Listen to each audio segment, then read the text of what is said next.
Dear students, तो आज हम पढ़ते हैं कक्षा 10वीं की संस्कृत पुस्तक स्पंदना का पंचदश पाठ 15वां पाठ आचार्य उपदेश।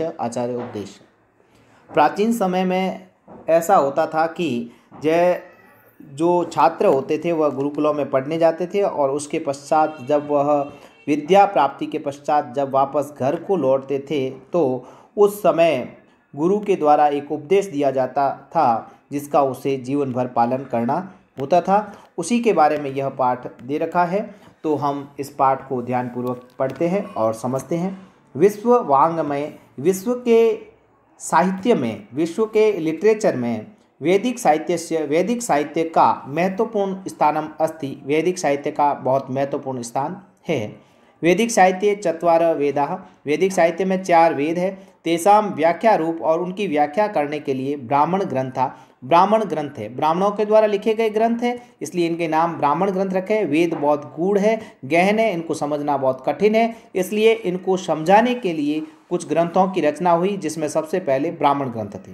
उसके पश्चात आरण्यक ग्रंथ था। आरण्यक ग्रंथ उनको कहे गए क्योंकि उनकी रचना अरण्यों में हुई अर्थात जंगलों में हुई, इसलिए इसका नाम आरण्यक ग्रंथ रखा गया।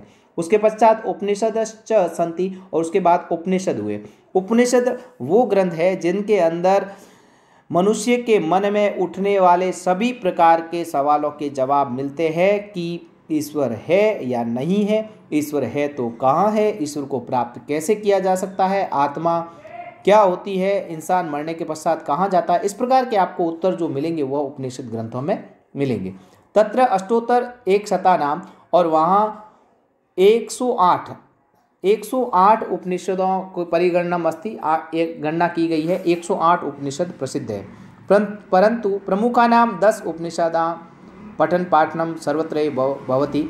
लेकिन 10 उपनिषदों का पठन पाठन सभी जगह होता है। ज़्यादा प्रसिद्ध जो उपनिषद है वह 10 हैं, जिनको एक श्लोक में सभी के नाम दे रखे हैं। ईश, केन, कट, प्रश्न, मुंड, मांडुक्य, तितिरः, ऐतरेयञ्च, छांदोग्य, बृहदारण्यकम 10। अर्थात इनके नाम क्रमशः है ईश अर्थात ईशोपनिषद, केनोपनिषद, कटोपनिषद, प्रश्नोपनिषद, मुंडकोपनिषद, मांडुक्य उपनिषद, तैत्तिरीय उपनिषद, ऐतरेय उपनिषद, छांदोग्य उपनिषद, बृहदारण्यक अर्थात बृहदारण्यक 10, यानी ये 10 उपनिषद प्रसिद्ध है। प्रस्तुत पाठ, दिए गए पाठ में तैत्तिरीय उपनिषद शिक्षावलित उद्धृत अस्ति। दिया गया पाठ तैत्तिरीय उपनिषद के शिक्षावलित से लिया गया है। विद्या समाप्य अनंतरम, 3 शब्द है, विद्या और समाप्य यानी समाप्ति के, अनंतरम यानी के बाद। छात्रस्य समावर्तन संस्कारस्य अवसरे, छात्र के समावर्तन संस्कार के अवसर पर आचार्य शिष्यम उपदिशति, आचार्य शिष्य को उपदेश देता है। प्राचीन समय में मनुष्य के जन्म से लेकर मरण तक 16 संस्कार होते थे, उसमें से ये संस्कार भी होता था, समावर्तन संस्कार इसको नाम दिया गया है। शिष्यम उपदिशति, शिष्य को उपदेश देता है। तस्य वर्णनम, और उसका वर्णन शिक्षावल्ली इत्यत्र अस्ति, और उसका वर्णन शिक्षावल्ली में यहाँ दिया गया है। अस्मिन् पाठे तस्यैव सारांशस्य उल्लेख अस्ति, और इस पाठ में उसका सारांश का उल्लेख है, यानी बिल्कुल सार गर्भित रूप में यह दिया गया है। आचार्यो उपदेश, आचार्य का उपदेश। वेदम अनु आचार्यो अंतेवासिनम अनुशास्ति, एक शब्द दिया गया है और एक शब्द में पूरा वाक्य है, तो इसको हम अलग अलग शब्दों को तोड़ के हम समझते हैं इसको। वेदम अर्थात वेदों को, अनुच्य का मतलब है पढ़कर अध्ययन करके, आचार्य यानी आचार्य के द्वारा, अंतेवासिनम यानी शिष्य को, अनुशास्ति यानी उपदेश दिया जाता है। सत्यम वद, सत्य बोलो। धर्मम चर, धर्म पे चलो, धर्म का आचरण करो। स्वाध्याय माँ प्रमद, स्वाध्याय अर्थात सेल्फ स्टडी जो कहा जाता है, स्व अध्ययन में लापरवाही न करना, प्रमद अर्थात लापरवाही न करना। और सत्यान प्रमद्युत्यम, और सत्य बोलने में भी लापरवाही मत करना। धर्मात् प्रमद्युत्यम, और धर्म का आचरण करने में भी लापरवाही मत करना। कुशलान प्रमद्य, और कुशल रहने में अर्थात अपनी आत्मरक्षा करने में लापरवाही न करना, अपने जीवन में अपने आप खुद की भी रक्षा करना। भूत्यय न प्रमद्युत्यम, भूत्यय शब्द का मतलब होता है ऐश्वर्य, सुख सुविधा को प्राप्त करने में भी किसी प्रकार की लापरवाही को प्राप्त मत करना। स्वाध्याय वही स्व अध्ययन या सेल्फ स्टडी। और प्रवचनाभ्याम यानी किसी और को प्रवचन देने में, उपदेश देने में न प्रमदित्वम अर्थात लापरवाही न करना। तो स्व अध्ययन और दूसरों को प्रवचन उपदेश देने में भी लापरवाही मत करना। देव पितृ कार्याभाम न प्रमदित्वम, देव कार्यों में और पितृ कार्यों में भी किसी प्रकार की लापरवाही मत करना। मातृ देवो भव, माता को देवता के समान समझना और मानना।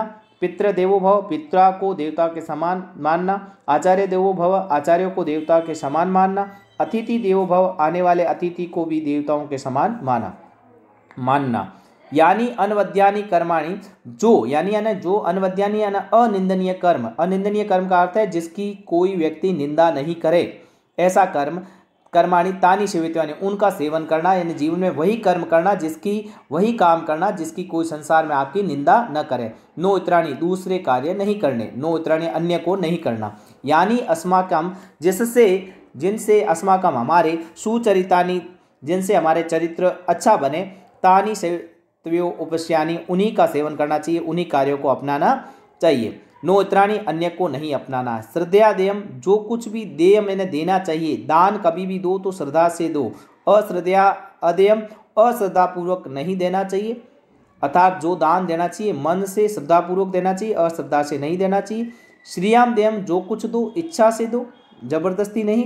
हिरिया देयम, हिरिया अर्थात लज्जा से देना चाहिए।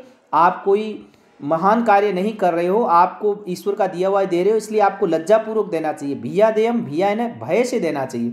आपको ये डर होना चाहिए कि हम यदि कुछ गलत करेंगे तो ईश्वर हमारे को आगे गलत फल मिलेगा, हमारे को स्वर्ग नरक, इस प्रकार का डर रखते हुए आपको देना चाहिए। संविदा देयम, मित्र आदि सगे संबंधी को भी समय पर आवश्यकता पड़ने पर देना चाहिए।